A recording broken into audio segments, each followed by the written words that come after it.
We are back, and by back, I mean that was quite the hiatus. So if you're just tuning in, or if you've gone back through some old episodes, you may notice that it's been a while since I put out something new. And so I want to start today with a little bit of an apology for anybody that had been listening to the podcast up to this point, because I'd made a promise when I started this, which was I was going to document my journey as I continue to grow the business. And what has happened is I've achieved a lot of that. My business has doubled in a year. With that came some consequences and some adjustments on time. I moved to Charleston from Charlotte, North Carolina. With that, the business was doubling. We've acquired some team members. So I've got a team underneath me. All that coming with, just generally trying to figure out how to be a good dad to a young person as they're growing into their life. And what was happening was I kept putting this on the back burner and waiting for a perfect time. And that, my friends, as you know, and as I'm saying it out loud, is a recipe for disaster. And so moving forward, here's my promise. As I've failed you a little bit to document the journey, I'll kind of reverse engineer and share with you what's been going on and some of the trade-offs that I've had to make, such as, I don't get out as much. I'm certainly officially retired from playing music. I don't have time for that.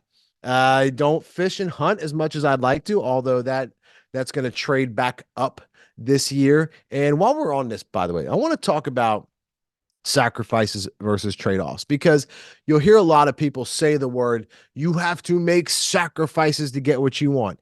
And while the ethos of that is certainly true, and I get what people are saying, and I'm not knocking that, the reality is when you tell yourself that you have to make a sacrifice, well, the reality is no one actually wants to do that. Your brain doesn't want to do that. You're saying, I got to cut this off in order to get this other thing, but I really love this thing.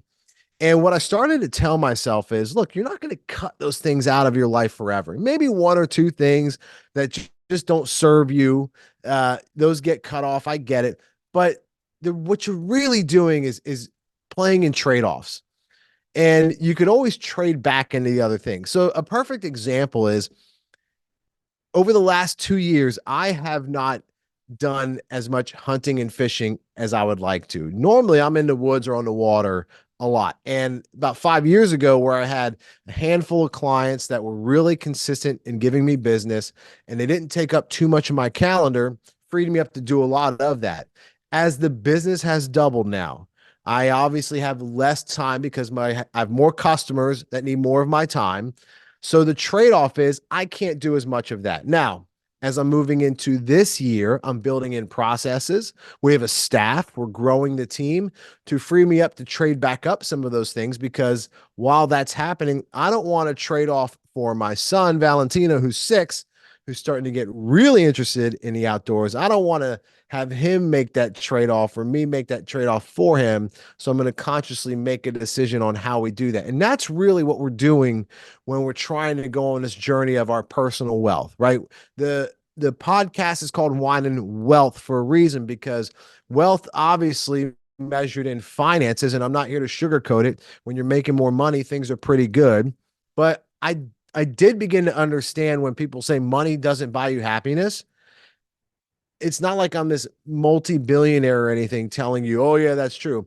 But as the income doubled, I didn't get double the amount of happiness in my life. In fact, there were some challenges, some personal challenges. When we're making an adjustment to as much travel as I'm doing, I didn't pay attention to the impact that was having on my family, my son and my wife. And we've had to manage that and talk about that.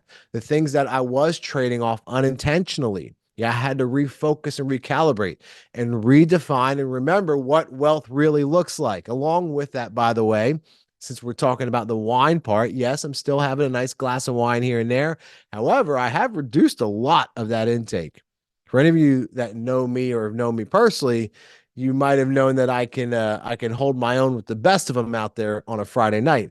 That trade-off has come down a little bit, and I'm not really sure if I'm going to trade that one back up. Actually, I'm pretty sure I'm not going to trade that one back up. That'll be a podcast for another day. But that's how I started to approach my life and my own wealth as things have progressed in my business in an upward, actually like really high upward angle. So that's what's happened up to this point. And by the way, I wrote some notes, so you can see me look down at some notes. What's really been cool about this and why I decided to just kick this back up is people have been actually asking for the podcast. I've been out there talking to thousands of salespeople and sales leaders, and I'm getting the question a lot: do you have a podcast? Do you have a podcast? Or hey, I saw your podcast, but the episodes have stopped. So that is an honor and a blessing when people are asking to hear even more from me, when I'm speaking hours and hours and hours of content. The fact that anybody wants more tells me that I have a duty and obligation to do that and share with you essentially what I'm seeing out there, the conversations I'm having, because I'm having a lot of conversations and meeting and talking to a lot of people in tons of industries, dealing with a lot of really cool shit and things that are happening around them. And so I want to share that with you as I'm learning new things and new ways of wealth building are coming into my life. That's what this is still going to be. So, I'm sales first. I'm always looking after my sales people and my sales leaders, but it will still be big picture about the overall journey of wealth and what that looks like. So it could be fitness one day, could be a little bit about how do you know if you're drinking a good glass of wine or not, right? I got some people lined up to talk about that. So it'll be fun, right? That's kind of our journey together. But at the same time, most of this will be for my business-minded folks. And at the end of the day, I'm not going to wait for this to be perfect. I'm not going to wait for the perfect lighting. I'm on the road a ton, so I could do some of these from a hotel room. I could do them from a real studio.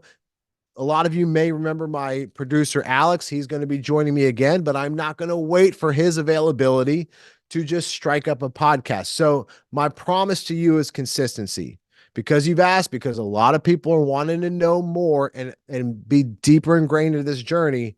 My goal is to be consistent, because, and you know this, as I'm saying this, you can look from the outside in and go, of course, when you wait for perfection, when you wait for the time to be right, you will never get started. Right? My business partner, Brian, says his grandma would say, if you wait for all the lights in the town to be green, you'll stay at home forever. Well, that's what I was kind of doing with this. No more. So excuse every now and then, if it may not be perfect, I want you to pay attention to the message, because if it's important enough to get it out there, I'm just going to hit record and get it out there for you. So whatever platform that you listen to this on, hopefully you'll get it in a timely manner, in an efficient manner.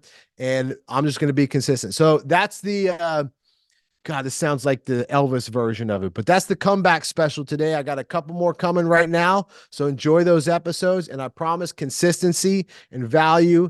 And as always, love for my salespeople, love for my entrepreneurs, love for anybody who's trying to get their bag and be happy and be great family people at the same time. All right, my friends, until next time, happy selling, stay wealthy. Cheers.